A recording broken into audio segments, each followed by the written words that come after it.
सम्माननीय मंचासीन सारस्वत साधक मंडली एवं उपस्थित समस्त कवि भाई भौणी मानक मोर विनम्र नमस्कार।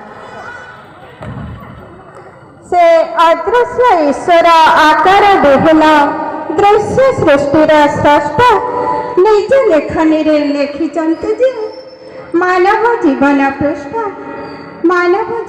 पृष्ठ हे स्वर्ग पृथ्वीर निर्माणकर्ता तुम नाम धन्य हेउ। ए दिन दुखी कवि लेखनी मुनरे तुम शक्ति भरी जाऊ सदा तुम अनुग्रह थाऊ। ए कवि कवितार प्रतिटी पंक्ति रे तुम्हारी महिमा हेउ सदा प्रभु, तुम्हारी गौरव हेउ, तुम्हारी प्रशंसा हेउ। धन्यवाद। मो कवितार शीर्षक कवि कलम कहवा कथा।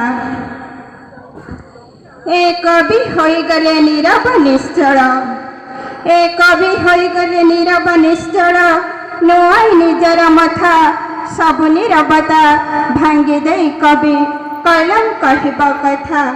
कलम कहवा कथा कविर कलम डरे नहीं केबे, कविर कलम डरे नहीं केबे शुणी कहा धमका को थारे नहीं केबे। कविर कलम देखे गुली बंधुक को, देखे गुली बंधुक को कविर कलम स्वर उठेब। ए कविर कलम स्वर उठेब दुर्नीति विरुद्धरे शोषण धर्षण अन्य शासन चले जदि समाजरे, चले जदि समाजरे भ्रष्ट समाजर नष्ट नायक, भ्रष्ट समाजर नष्ट नायक साजे जदि युव गोष्ठी शब्द प्रहार रे पथ देखाइब।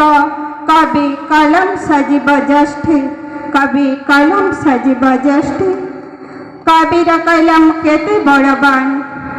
ए कविर कलम केते बड़बान तार बम ठार बेसी दम। बम फुटिले निमिष थराए कलम शब्दरे हृदयर तंत्री थरुथाए प्रतिक्षण, थरुथाए प्रतिक्षण।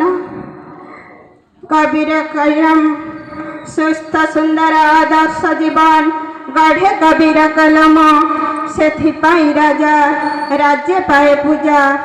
कवि विश्व पाए